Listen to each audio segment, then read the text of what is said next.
takes are. Ah, fuck! Okay, hold on. We have.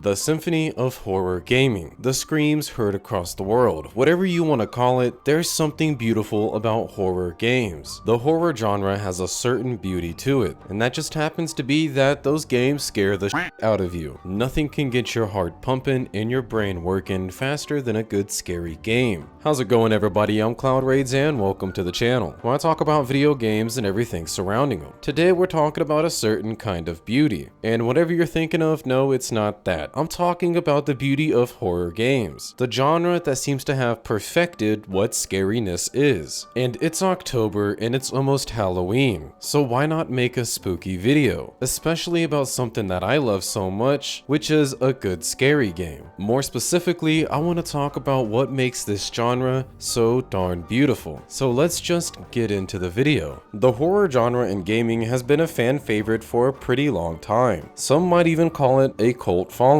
Get it? Because it kind of fits the theme, never mind. But what I meant by that was look at the YouTube channels that play these horror games. Some of them are absolutely huge, and they're not just sticking to one game. No, that'd be too easy. These channels are just playing any and every horror game out there. For example, look at Markiplier. He got his big break by playing horror games. Some would argue that PewDiePie is in this same boat. While he did also play Happy Wheels, horror games really helped him succeed for a pretty long time. Some would argue that these two helped pave the way for the horror gaming today, along with a few others of course. Even today, Burleezy is at the top of the top when it comes to horror gaming. The point that I'm trying to get at is just how loyal these people are to a certain genre. I can't think of many other genres that have this same following. Maybe certain franchises, but not certain genres. I don't think people realize how huge that actually is. I think the only community that can even rival this is the MMO community. And to be honest with you, that genre is just its whole separate battlefield. But there are some pretty good reasons for why this genre is so incredibly popular. Because these games are 10 times scarier than almost anything else you can actually do. Because compared to when you're watching a scary movie or a scary series, now you're making the decisions. Think about it like this. You can watch a movie about a guy that's in a crazy mental hospital, and it might be a little scary, yeah, but now put yourself in his shoes. Now you're in the mental hospital running away from a crazy man. You have to decide where to hide. You have to decide when to use your battery. And you know what happens if you make the wrong choice? You guessed it, you're dead. These games are very good at sucking you in and making you feel like you're actually there. Even things that you would think that are so stupid you would never find yourself in that situation, well, you found yourself in that situation. I would never go ghost hunting, that is so stupid. Well, now you're going ghost hunting and it might be a little stupid, because now that ghost is hunting you and you're just hiding in the closet. That's just part of the beauty with these games, because you can watch a scary movie and think, that is so dumb, why would I ever do that? And it kind of helps get rid of some of the fear. But when you're the one that's being dumb and you're actually doing it, it can be one of the scariest heart-racing moments you would have, at least video game wise. And another reason these games are so beautiful and so scary is because the stress that they put on you. These games can be some of the most stressful games there are. And honestly, these games can be very mentally exhausting, more than a PvP game, because you're constantly on your toes. And this goes hand in hand with the points that I made before, because theoretically, going back to work at a pizzeria when you know that the animatronics want to kill you every single night sounds kind of dumb. But when you're there, you have to make those decisions on when to close the door, when to save the power, when to check the cameras. All of a sudden, it got a lot more stressful. And you know what stress is really good at provoking? You guessed it, fear. Think about it like a real world situation. Stuff that isn't even on that level of scariness under enough stress can be just as scary. Like when your mom tells you to lay out that meat so it can unthaw while she's at work, and all of a sudden she's on her way home and you just now remembered, and that meat isn't unthawed. It's not even set out yet. All of a sudden sudden you're racing to get that meat unthawed because you're scared. You're stressed out over the thought of your mom's reaction. Obviously, it's not on the same level depending on your mom, I guess, but they both do a really good job of putting you under enough stress to cause enough fear. And that's what these games are so good at doing. These games are so extremely good at putting you in such stressful situations and in such weird situations that you're trying to juggle so many things at once. Between the power and things trying to kill you, between the bullets and the zombies coming from behind you, there's just a lot to worry about. And the fact that you have to make all those decisions, well, that's just the cherry on top. I know personally I love scary games, but I can't play them to save my life. I love watching people play scary games and I love the thought of scary games, but as soon as I go to play a single player scary game, well, all of a sudden my anxiety is out the roof. So even as a grown man, I'm not afraid to admit when it comes to these scary games, I'm somewhat of a pussy. I could probably watch any horror movie out there and most likely be fine, but you tell me to go ghost hunting, well, now I'm shrieking like a little girl. I think the biggest reason on why these games are so beautiful and they're so beloved is the fact that combined with everything that I said before, these games can be so satisfying. I know it sounds really weird to sit here and say how satisfying these games are right after telling you how hard they are, but I think that's what makes them so satisfying. After being so stressed out and so worried at every moment of the game, once you finally beat that game, there is no better feeling. It's kind of like playing Dark Souls, where at points you get very frustrated and very mad, and during fights you feel very challenged. But once you make it to the end, oh, does it feel so good. It feels like all that trouble was worth it. It feels like you really worked hard to accomplish this ending. There's nothing more satisfying than working your butt off and finally getting that moment of relief. Seeing all your hard work finally being put to use is just another level of satisfying, and that's what these games really do accomplish. Because no horror game is easy, at least in my opinion. So no matter what horror game you're playing, when you're stressing out and you're fearing for your life, when you finally do get to beat that game, it goes from straight horror and fear to straight joy. Now, I know there's some people who don't get scared with these games, and to you guys, well, you're just a different breed. You guys are on a whole nother level. But for me, and hopefully the majority of the player base, all of these emotions put into one genre is what really makes these games so beautiful. The fact that these games can provoke fear, stress, and joy all in one, combined with most of the time a very good storyline, is something that a lot of other games just can't do. Action games can get you, well, action and some joy, but fear is a very hard feeling for a lot of stuff to hit. And well, horror video games hit that feeling right on the head. But with all that being said, I'm CloudRaids and this is my channel, which means I guess this was my video. If you guys enjoyed it, maybe leave a like. If you loved it, possibly subscribe. If not, I get it, it's okay. But tell me down in the comments below, what makes you guys love these horror games so much? Because I'm bound to miss something. Because let's face it, there's a lot to like about this genre. But either way, I love you guys. Y'all have a great day. And like always, I don't know what time it is there, so probably have a great night too. Mwah.